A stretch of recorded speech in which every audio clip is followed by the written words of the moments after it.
أطعمهم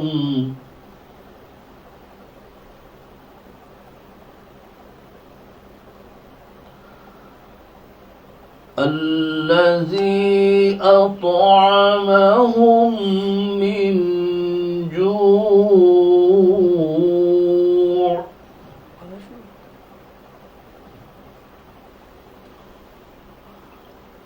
بسم الله الرحمن الرحيم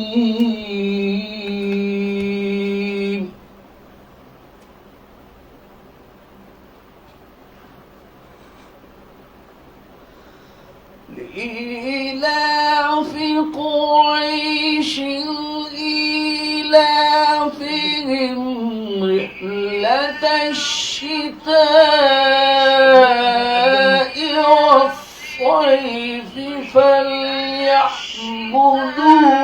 رب هذا البيت الذي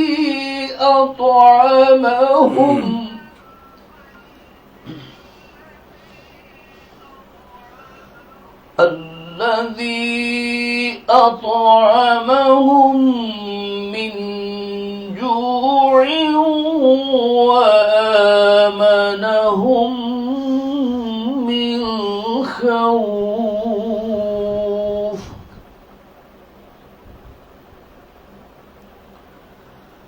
الذي أطعمهم من جوع وآمنهم من خوف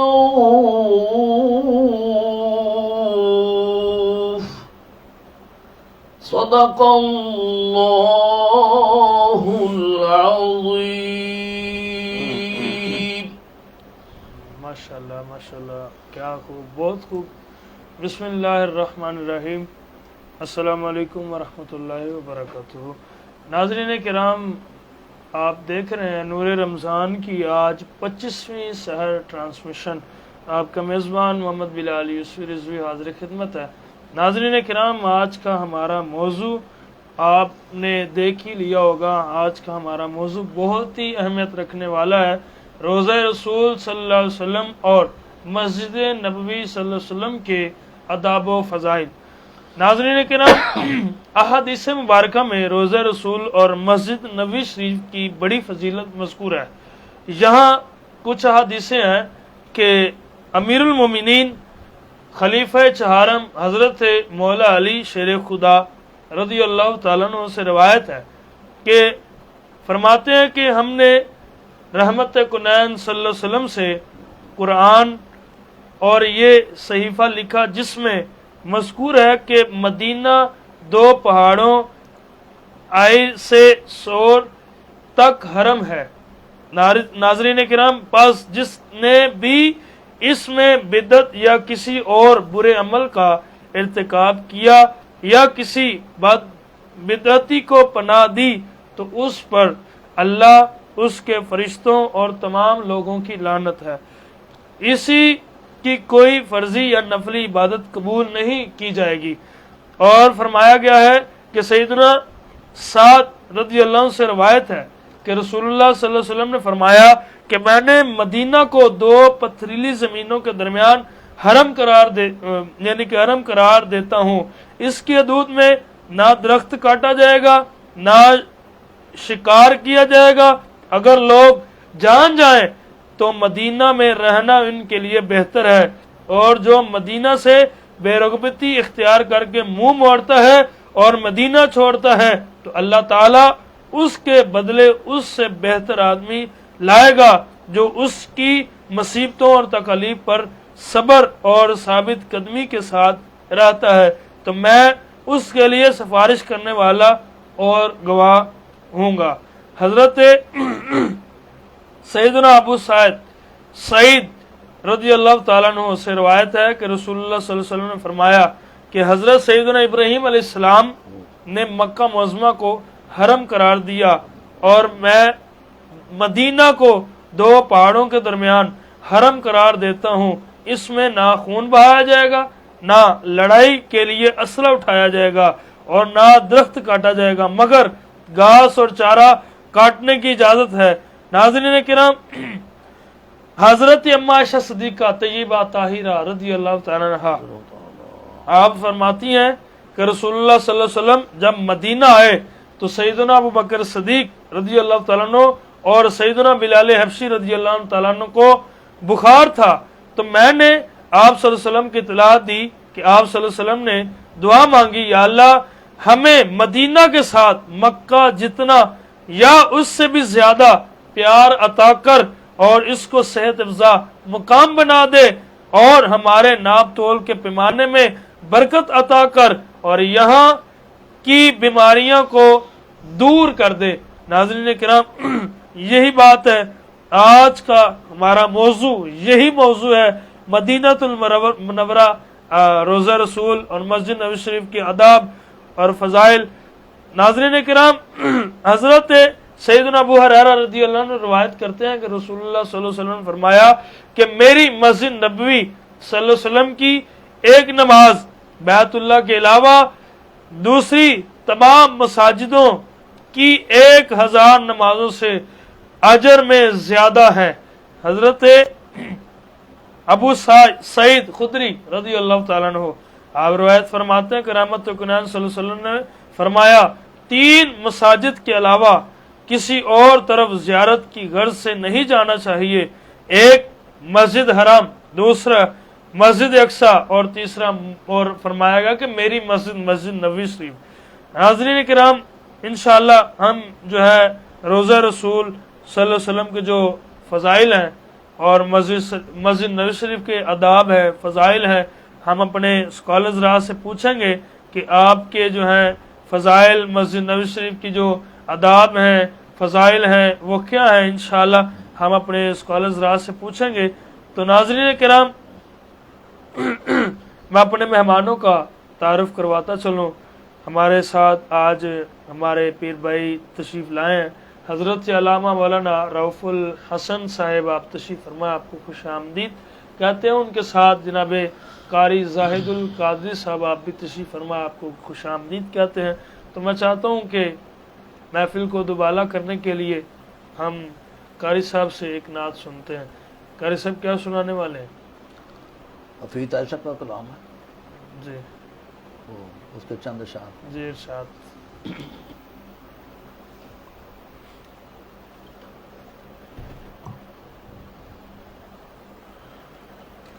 صلی اللہ علیہ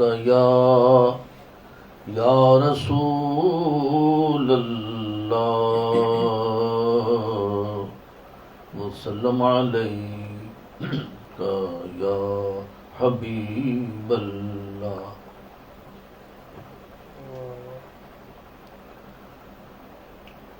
خوشبو ہے دو عالم دوبارہ چلائیے۔ اے گل چیدہ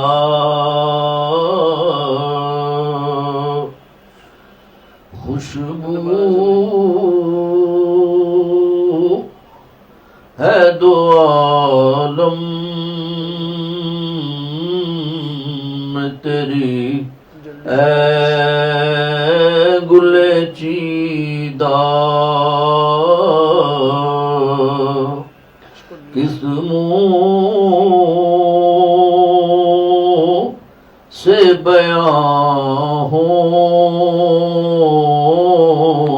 تیرے اوصاف حمیدہ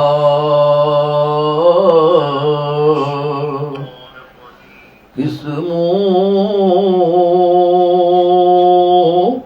سے بیان ہوں تیرے اوصاف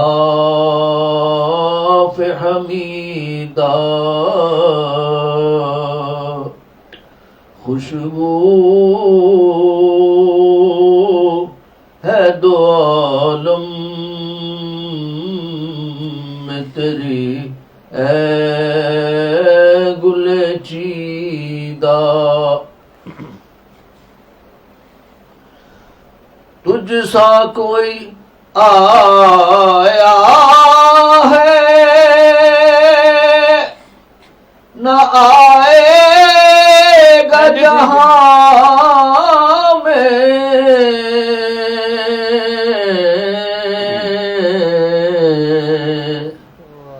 یا رسول اللہ یا حبیب اللہ تجھ سا کوئی آیا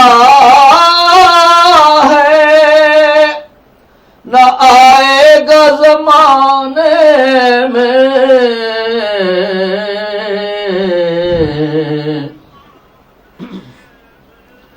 تجھ سا کوئی آیا ہے نہ آئے گا نہ آئے گا جہاں میں دیتا ہے زمانے دیتا ہے زمانے کو یہی پیغام بریدہ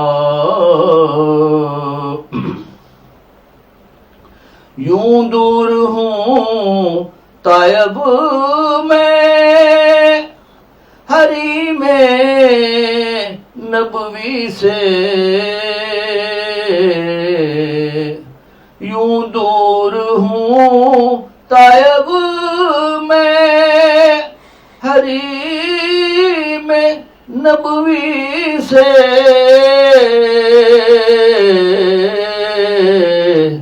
صحرا میں ہو جس طرح کوئی شاخ بریدہ صحرا میں ہو جس طرح کوئی شاخ بریدہ خوشبو ہے دو عالم میں تیری اے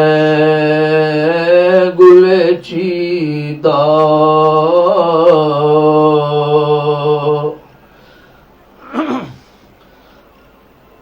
کس منہ سے بیان ہوں تیرے اوصاف حمیدہ واہ جی واہ، بہت ہی خوبصورت، بہت ہی پیارے انداز کے ساتھ، بڑی محبتوں کے ساتھ، بڑے پیار کے ساتھ آقا علیہ السلام کی بارگاہ میں ہدیہ عقیدت پیش کر رہے تھے قاری زاہد القادری صاحب، بہت شکریہ۔ تو میں چلتا ہوں اب روضہ رسول اور مسجد نبوی شریف کے آداب و فضائل ہم سنتے ہیں جناب حضرت علامہ رؤف الحسن صاحب سے۔ آپ ہمیں جو ہے آج سناتے ہیں اور بتائیں گے کہ آج کا ہمارا جو موضوع ہے، اور مدینہ پاک کے فضائل بھی بتائیں گے، شان و عظمت بھی بتائیں گے، اور مدینہ پاک کی حفاظت بھی بتائیں گے، اور ماشاءاللہ قاری زاہد صاحب آپ بھی ہمیں بتائیں گے، حرم شریف کی آداب بتائیں گے، مدینہ شریف کے بھی آداب بتائیں گے انشاءاللہ۔ ہم ان سے سنتے ہیں۔ تو پہلے آپ مہمانوں کو السلام علیکم ورحمۃ اللہ وبرکاتہ۔ اچھا قبلہ، یہ بتائیے جیسا کہ روضہ رسول علیہ الصلوۃ والسلام اور مسجد نبوی شریف صلی اللہ علیہ وسلم کے آداب و فضائل ہیں، یہ بتائیے کہ مدینہ پاک کے فضائل جو ہے یہ کیا ہیں، ذرا اس پر روشنی ڈالیے اور ہمیں بتائیے۔ بسم اللہ الرحمن الرحیم، الصلاۃ والسلام علیک یا سیدی یا رسول اللہ وعلی آلک و اصحابک یا سیدی یا حبیب اللہ۔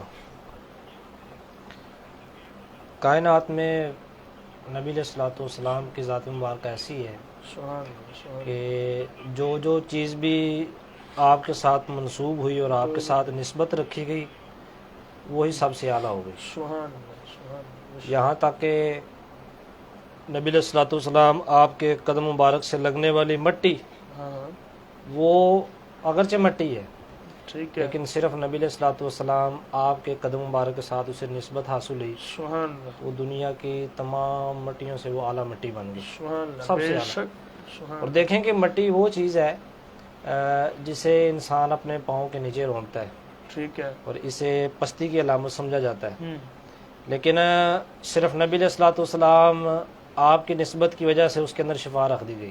ٹھیک ہے بے شک. شفا رکھ دی گئی. اللہ صرف نبی علیہ الصلوۃ والسلام آپ چلے.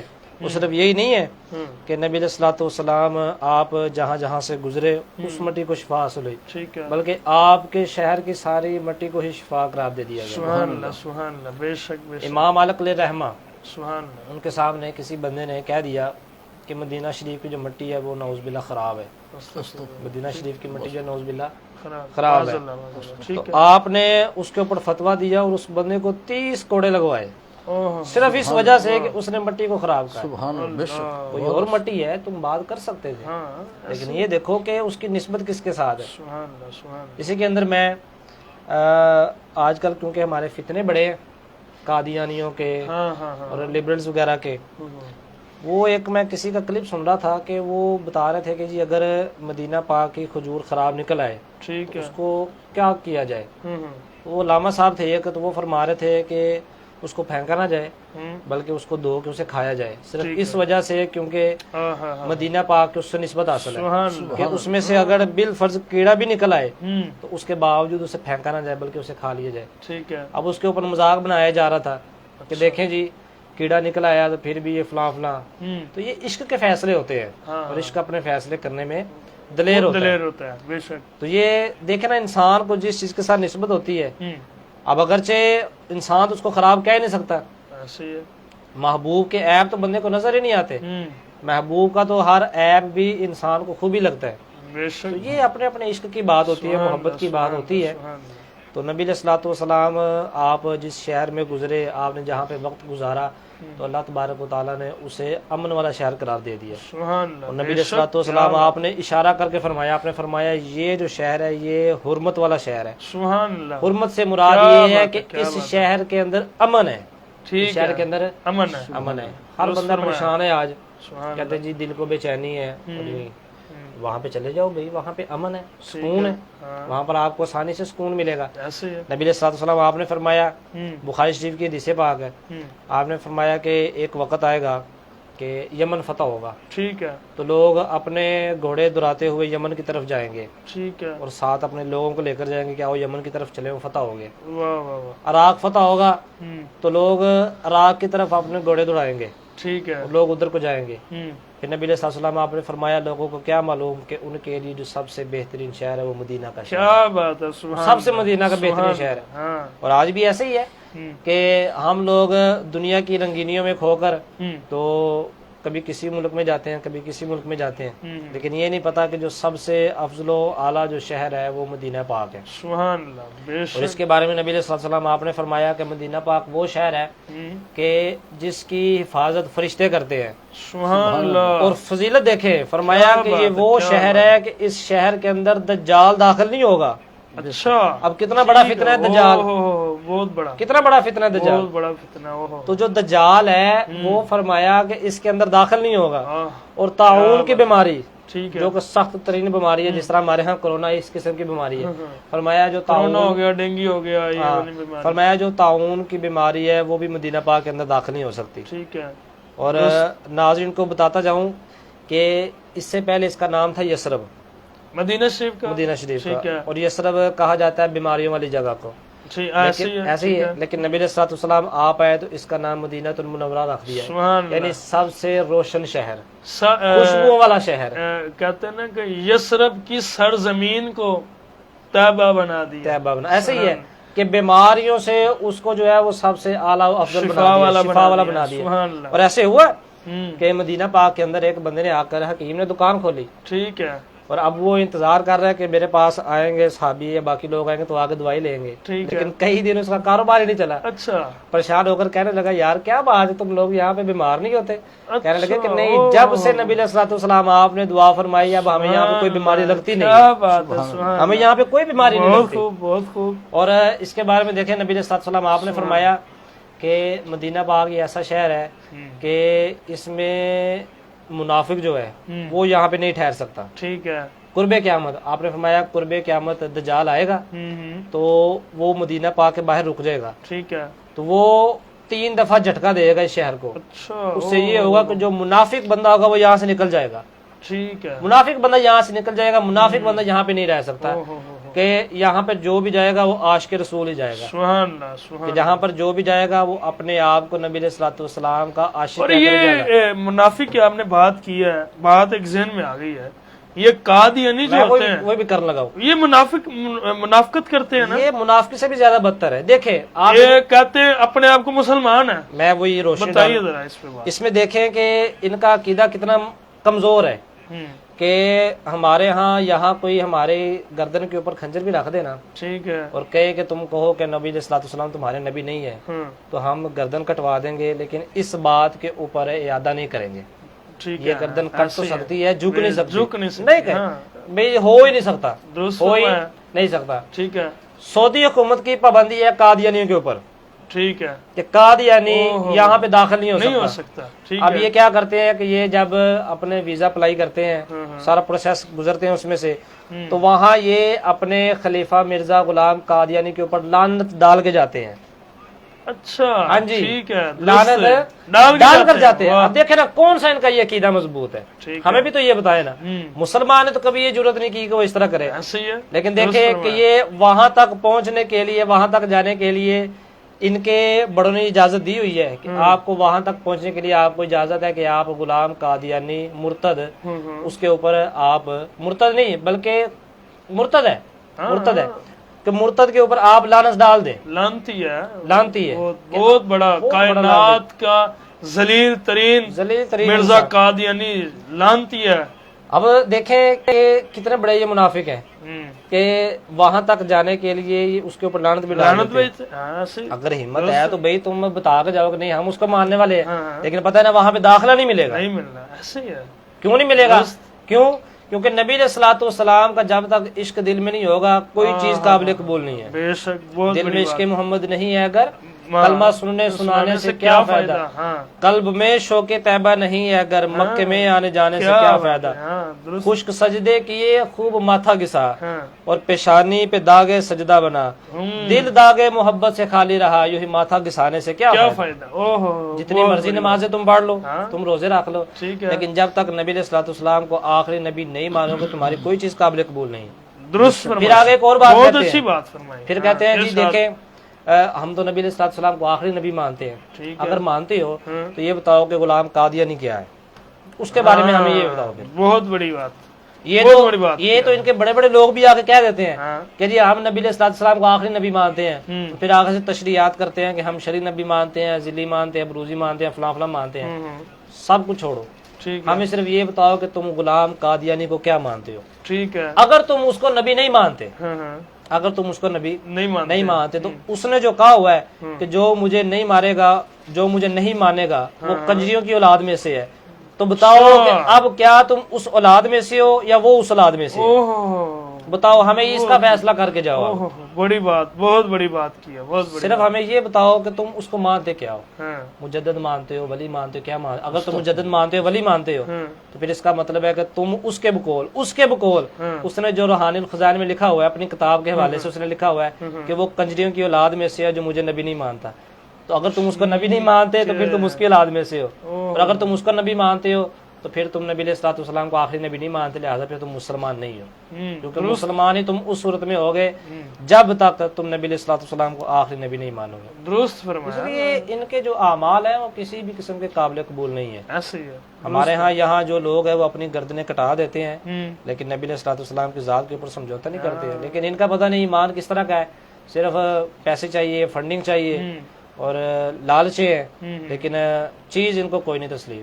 وہی چیز ہے نا، قادیانی جب گھیرتا ہے نا بندے کو تو وہ پیسہ بھی دیتا ہے, کوٹھیاں بھی دیتا ہے, کاریں بھی دیتا ہے, اچھی بیوی بھی دیتا ہے, سارا کچھ دیتا ہے. ہاں وہ فائدہ. ہاں فائدہ. ہمارے یہاں دیکھو وہ ہے نا, میرا طریق امیری نہیں فقیری ہے, خود ہی نہ بیچ غریبی میں نام پیدا کر. ہاں کہ یہاں تو کچھ نہیں ہے تو صرف اس کو ماننے کے لیے سب کچھ لے لیتے ہیں, لیکن مسلمانوں نے دیکھے, صحابہ کرام نے دیکھا کہ سب کچھ موجود تھا, صرف نبی علیہ السلام کے لیے سب کچھ لٹا دیا. وہی بات ہے نا کہ آج لے ان کی پناہ, آج مدد مانگ ان سے, پھر نہ مانیں گے قیامت کو اگر تو مان گیا.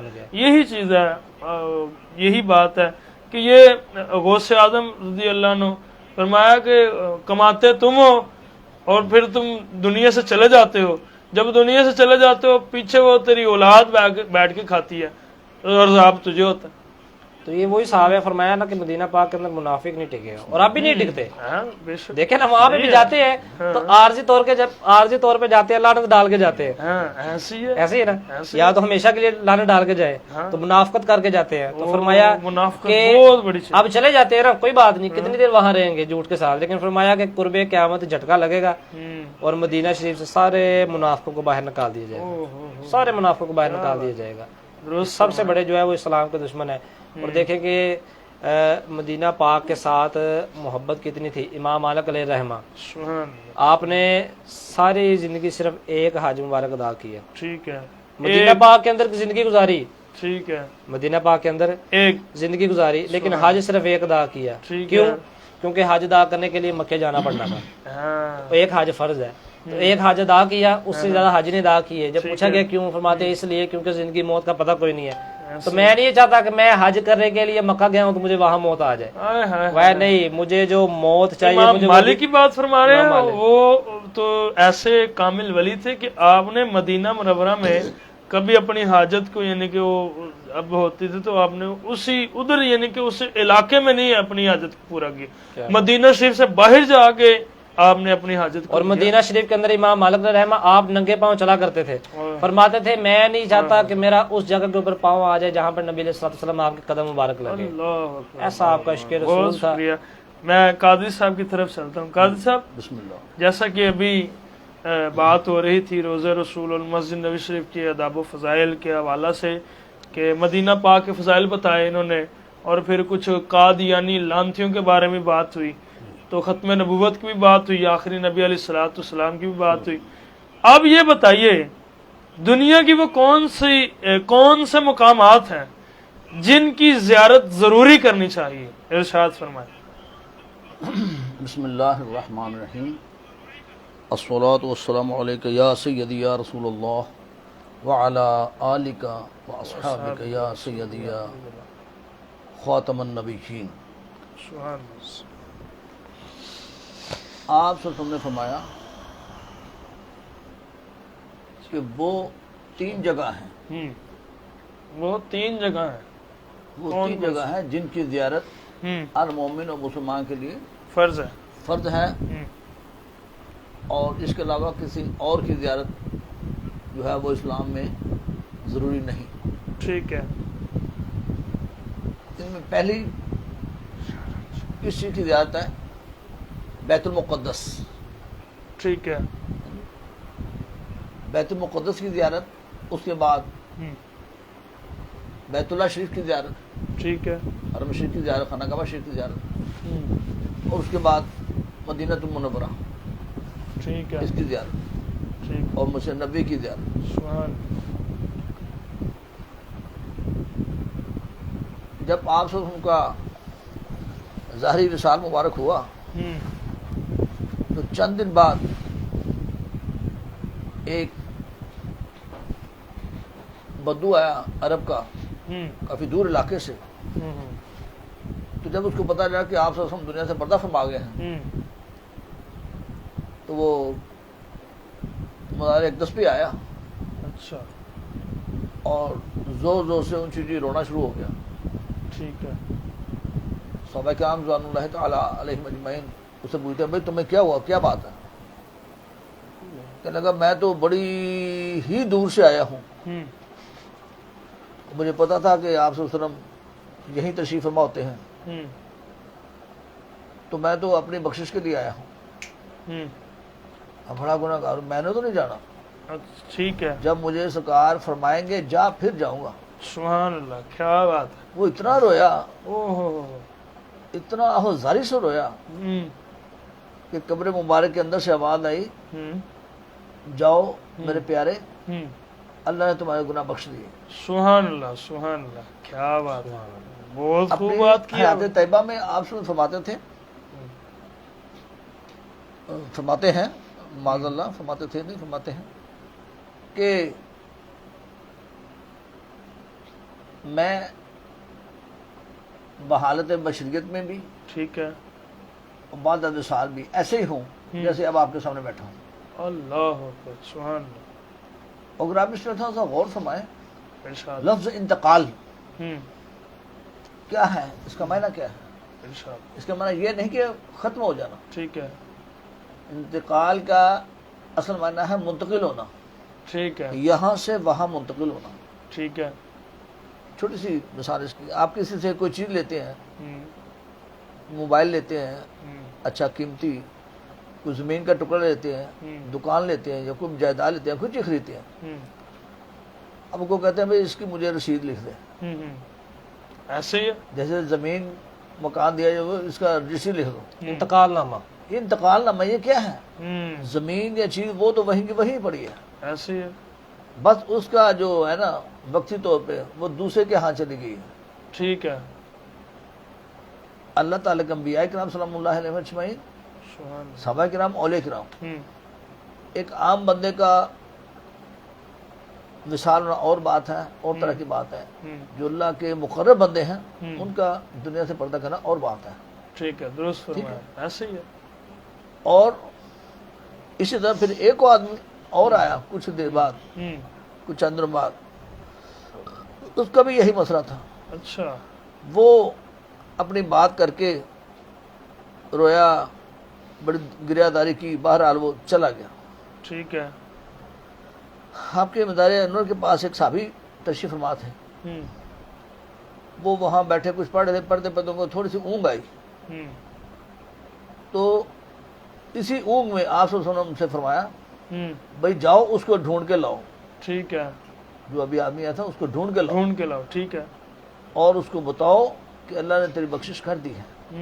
سبحان اللہ، سبحان اللہ، آپ صلی اللہ علیہ وسلم کی آمد سے قبل مدینہ شریف کو پہلا جو نام تھا وہ یثرب تھا، یعنی بیماریوں کا گھر، ہم،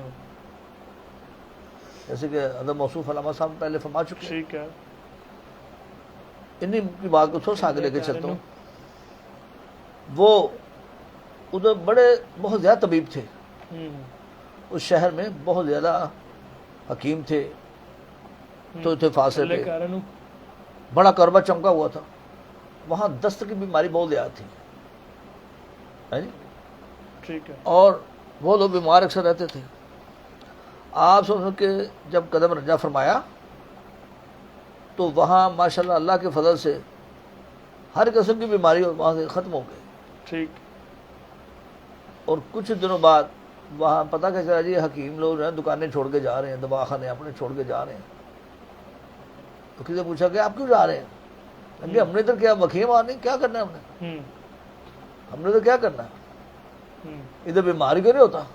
نیچے گاڑی سے تھوڑا سا یہ قدمے اور تھلے ساتھ ماں سے کا صدقہ تھا تھلے کر کہ ادھر اللہ جا پاک نے پھڑے بیماریاں نو تھلے ساری کر ختم کر دی۔ انج تھلے کر اور تو جب ایک آدمی زندہ ہوتا ہے اس کو یہ چند آدمی جہاں رہتے ہیں وہ ان کو کہتے ہیں کہ یہ مدن ہے، مدینہ شہر کو کہتے ہیں ٹھیک ہے، جہاں آبادی ایک غفیر قسم کے لوگ جمع غفیر رہتا ہو۔ ٹھیک ہے، آپ سمجھ کی آمد سے یثرب سے مدینہ بن گیا، ٹھیک، یعنی کہ لوگوں کی عماج گاہ، رہائش گاہ، سکون والی جگہ، ٹھیک ہے۔ اور جو بھی آج بھی ایسے لوگ موجود ہیں جن کو اللہ تعالیٰ نے کچھ وافر دنیا کی دولت عطا کی ہوئی ہے، وہ میرے بھی کچھ ایسے دوست ہیں جو کہتے ہیں کہ ہم ذرا سا پریشان ہوتے ہیں ہم مدینہ شریف چلے جاتے ہیں، سبحان اللہ، کیا بات، چاہے کاروباری پریشانی ہو، گھریلو پریشانی ہو یا ملکی لیول پہ کوئی پریشانی ہو، ٹھیک ہے، وہ کہتے ہیں ہم بات ٹکٹ کٹائی ہو گیا، ادھر جاتے ہیں، ٹھیک ہے، سرکار کو بتاتے ہیں، وہاں سے حل نکل آتا ہے۔ اور کچھ ایسے ذہن ہیں جن کو بس اتنا ہی ذہن ہے کہ بھئی سرکار کے سامنے کھڑے ہو کے آپ درود پڑھ سکتے ہیں، اس کے علاوہ نہیں پڑھ سکتے. اچھا. ہے نا کچھ ایسے بھی، لیکن ہماری دعا اللہ ان کو ہدایت دے. آمین. لیکن اللہ ہدایت اسی کو دیتا ہے جس کو چاہ تو. سبحان اللہ سبحان اللہ. پہلے پارے میں شروع میں اللہ تعالیٰ فرماتا ہے نا لا ریب فی، اس کتاب میں کوئی شک نہیں ہے قرآن پاک میں. ٹھیک ہے. اور یہ کن کے لیے ہے؟ وعدے اللہ تعالیٰ فرمایا ہدی للمتقین، یہ ہدایت پانے والوں کے لیے، ہدایت چاہنے والوں کے لیے ہے، ہارے کے لیے نہیں ہے. ٹھیک ہے، درست فرمایا. ہارے کے لیے نہیں ہے. نہیں ہے. تو آپ خدا نخواستہ زندگی میں اللہ نہ کرے کبھی بھی پریشان ہوں، بہترین اس کا حل ہے، وہ ہے سنت رب العالمین. سبحان اللہ. آپ یہ ادا کریں. کیا وہ کیا ہے؟ دودھ پاک. سبحان اللہ. دودھ پاک. کیا بات. اللہ فرماتا ہے بسم اللہ الرحمن الرحیم ان اللہ و ملائکتہ یصلون علی النبی. سبحان اللہ سبحان اللہ. اللہ فرماتا ہے بے شک اللہ، انہا میں نے یقیناً، بے شک یا بات تحقیق. سبحان اللہ. اللہ فرماتا ہے بے شک میں اور میرے فرشتے نبی صلی اللہ علیہ وسلم پر درود بھیجتے ہیں. ٹھیک ہے. آگے ہمارے لیے تنبیہ، حکم کیا ہے؟ یا ایھا الذین آمنوا. یہاں اللہ تعالیٰ نے یہ نہیں کہا یا ایھا الناس، اے لوگو، نہیں کہا. کیا کہا؟ اللہ پاک نے کیا فرمایا؟ یا ایھا الذین آمنوا، اے ایمان والو. سبحان اللہ. کیا اے ایمان والو تم بھی. اللہ چاہتا تو پوری کائنات کو کہہ دیتا، جتنے بھی لوگ آنے جانے ہیں سب سے کہہ دے، لیکن اللہ نے ایمان والوں سے کہا ہے تم بھی. مثال بھی سے مراد یہاں مثال ہے، جیسے اللہ تعالیٰ خود دودھ پاک پڑھتا ہے، اپنے اس کے فرشتے پڑھتے ہیں. تو اللہ فرماتا ہے کہ اے مومنو تم بھی نبی صلی اللہ علیہ وسلم پر درود اور سلام بھیجو، دونوں چیزیں بھیجو. جب ہم اس کا آخری لفظ پڑھتے ہیں نا شاید کا وسلموا تسلیما، اس سے مراد یہ ہے کہ اپنے دل کے ساتھ، ضمیر کے ساتھ تسلیم کر کے تم یہ چیز کرو. تو پھر دیکھو اللہ کی عنایات کی بارشیں کیسے ہوتی ہیں. بہت شکریہ، بہت سبحان شکریہ. اللہ. بڑی. اور آداب کی بات آپ نے کی، اس کے ایک دو جملے آپ سے عرض کرتا ہوں. ارشاد. یہ تینوں جگہ جو میں نے عرض کیا نا زیارت کے لیے انتہائی اول و آخر یہی ہیں بس. یہاں اللہ تعالیٰ نے لڑائی جھگڑا، قتل و غارت منع کی ہے. ٹھیک ہے. یہ پاک جگہ ہے، یہ تینوں جگہ پاک ہیں. یہاں ہر قسم کے لڑائی جھگڑے سے پرہیز انتہائی ضروری ہے. یہاں تک کہ آپ سے ان کی ظاہری حیات طیبہ میں اللہ پاک نے فرمایا، قرآن پاک میں بھی ہے وہ آیت کہ اپنی آوازوں کو نبی صلی اللہ علیہ وسلم کی آواز سے پست رکھو. ٹھیک ہے، درست. ایسے آہستہ بولو. یہاں تک کہ بڑے دو صحابہ جو تھے، حضرت عمر فاروق، حضرت ابوبکر صدیق رضی اللہ عنہ اور حضرت عمر فاروق رضی اللہ عنہ، آپ جب بھی آپ صلی اللہ علیہ وسلم سے کوئی بات کہتے اتنے آہستگی سے بات کرتے کہ آپ صلی اللہ علیہ وسلم تبسم فرماتے ذرا دوبارہ بولنا کیا کہا. کیا بات، کیا بات. یہ ہیں فلاح پانے والے لوگ. ایسے ہی ہے. اور جو نوز باللہ آتے ہیں، ایک ایسا بھی آدمی ہے نا جس کی نسل ابھی بھی چلی آ رہی ہے کہ جتنا بھی جمع غفیر لوگ بیٹھے ہیں صحابہ کرام، ان کو چیٹا اور سیدھا آگے چلا گیا. آپ سب سے کوئی بات کی تو اٹھ کے پیچھا کر کے واپس آ گیا. صحابہ کرام تلوار نکالنے جیسا اس نے یہ کیسا یہ گستاخ بے ادب ہے. تو ان لوگوں کے لیے فقتلو بلایا، ٹھیک ہے. ان لوگوں کے لیے بلایا. بے شک. یہ جو بس کیونکہ سرکار نے ان کی پوری تو جو ان کی اشکال ہیں، ان کے اعمال ہیں، وہ سارے ظاہر کر دیے نا، فرما دیے کہ ان کا سر ٹکلے کی طرح ہوگا، یہ ان کی چھوٹی چھوٹی حجامت ہوگی. ٹھیک ہے. اور داڑھی ناف سے بھی نیچے ہوگی. ہے جی. بہت بڑی بات. اور بڑا سینہ چوڑا کر کے چلیں گے، اور اپنا بڑا قرآن پڑھیں گے، بڑی لمبی لمبی نمازیں. ان سب چیزوں کا کوئی فائدہ نہیں ہے جب اللہ کے نبی صلی اللہ علیہ وسلم کی ہر ادا پہ مر مٹنے والا جو ہے نا وہی اللہ کا عاشق ہے، وہی نبی کا عاشق ہے. سبحان اللہ. بہت خوب. اور اللہ تعالیٰ نے تو ہمیں، لوگ دنیا کا جو رواج ہے وہ اپنا محبوب چھپاتے ہیں. سبحان اللہ. تو اللہ پاک نے ہمیں عطا کر دے، یہ لو، یہ ہے میرا محبوب. سبحان اللہ. اگر آپ کو فائدہ چاہتے ہیں جنت میں بھی دنیا میں بھی تو ان کی اطاعت کرو. سبحان واطیعوا اللہ واطیعوا الرسول.